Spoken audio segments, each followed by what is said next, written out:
It's been 50 years since the final days of the war in Vietnam.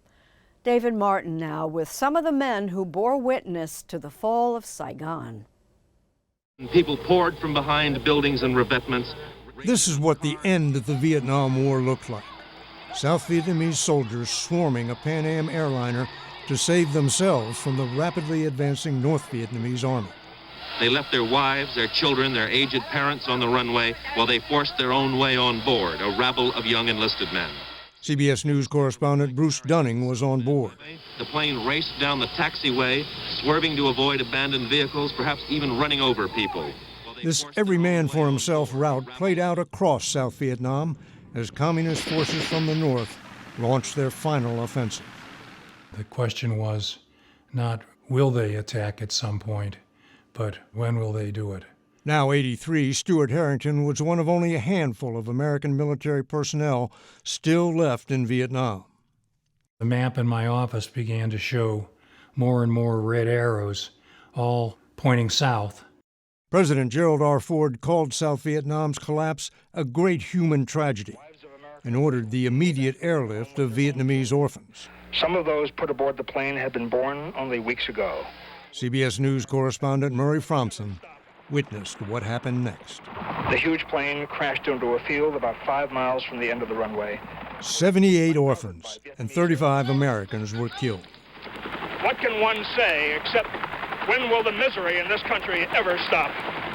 With Vietnam rapidly approaching what Secretary of State Henry Kissinger called the worst case, he cabled American Ambassador Graham Martin, "We must evacuate our people and do so as soon as possible." Americans and Vietnamese flooded Tan Son Nhut Airport outside Saigon, but enemy shelling killed 2 Marines standing guard there, Darwin Judge and Charles McMahon, the last Americans to die in Vietnam. The North Vietnamese bombed and rocketed the runway at Tan Son Nhut, so the runway became unusable. Retired Marine Jerry Berry was a helicopter pilot aboard the armada of American ships off the coast.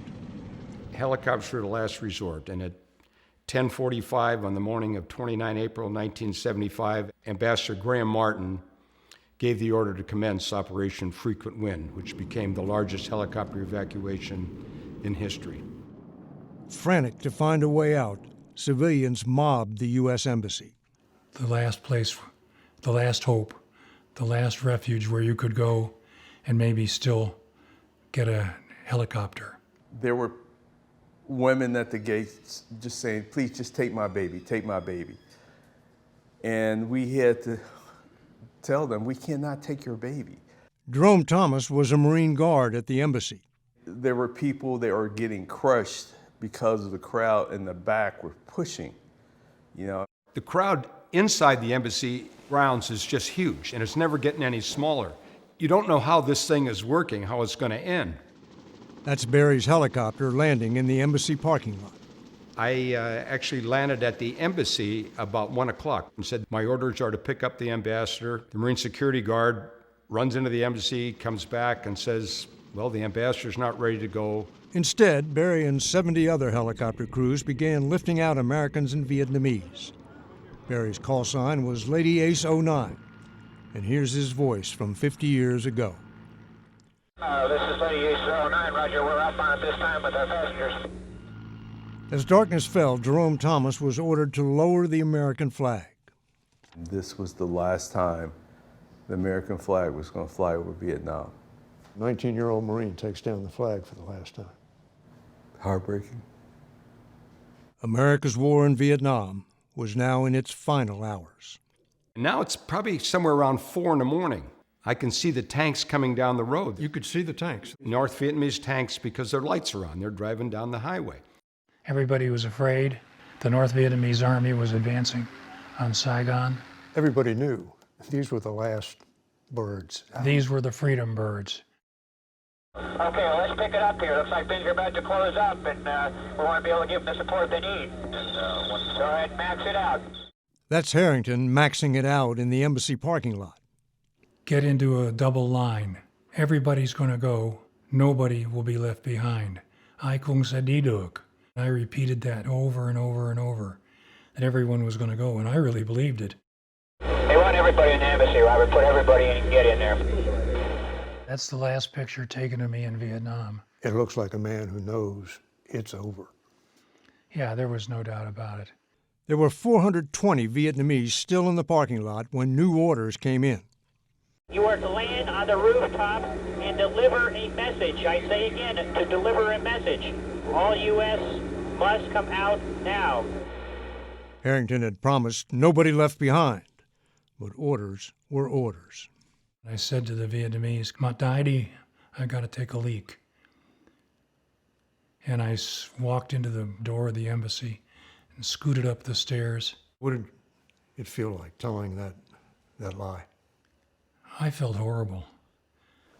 I felt like I'd given them my word, that our country had given them our country's word, and it all went to crap. I landed on the embassy roof at 4:56 in the morning on 30 April 1975, and I called the Marine security guard over, and I said, "You go tell the ambassador this helicopter's not leaving the roof until he's on board." And then my best aviator voice, I said, "The president sends." Order from the president. Did you have authority to? I have no authority to do that at all. But, I mean, there's got to be an end here. 2 minutes later, his whole entourage are up, they're ready to go. Ambassador Graham Martin brought the American flag with him. So now I'm flying out, and of course I do the call sign, Tiger, Tiger, Tiger, which means the ambassador's out, so everybody knows. It was late afternoon in Washington when Henry Kissinger announced the news. Our ambassador has left, and the evacuation can be said to be completed. Except it wasn't. Here's Kissinger giving an off-the-record talk to the Army War College, seen here for the first time.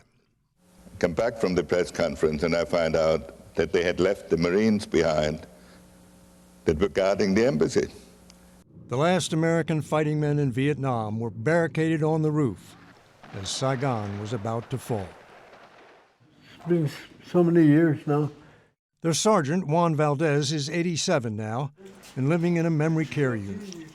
But some things you don't forget. We thought for sure that we were going to be left there, kind of swallow hard,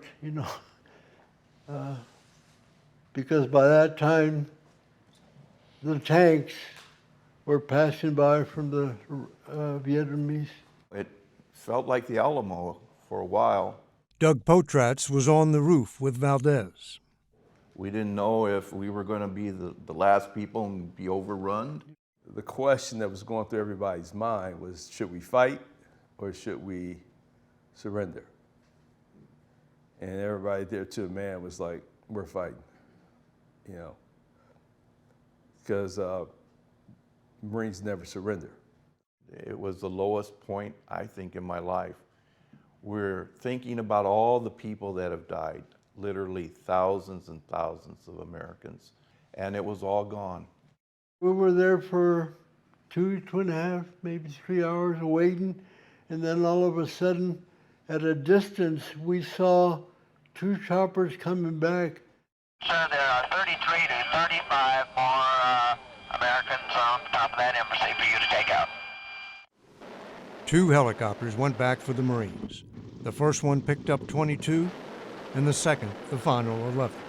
11 tanks on board, including the commander. All the Americans are out. That is it. This blurry picture captured the moment. I was the last one to go aboard. Why were you the last one? Because I was in charge of them. And whether I stayed behind, so be it, but you always take care of your men first. The last man out. Last man out, yeah.